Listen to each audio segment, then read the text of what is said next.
আমি পড়াশোনা করলে আপনার ভালো লাগবে? যখন অনেক কিছু জানবে তখন তোমার নিজেরও ভালো লাগবে।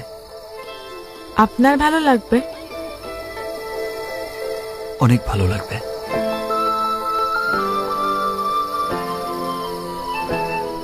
আজ গো, yesterday again come.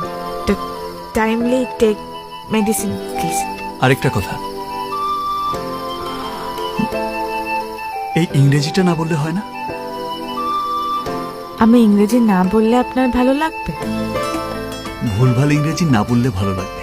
ঠিক আছে, ঠিকঠাক ইংরেজি শিখে তারপর বলবো। ওকে,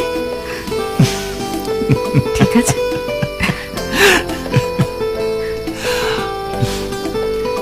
ঠিক আছে।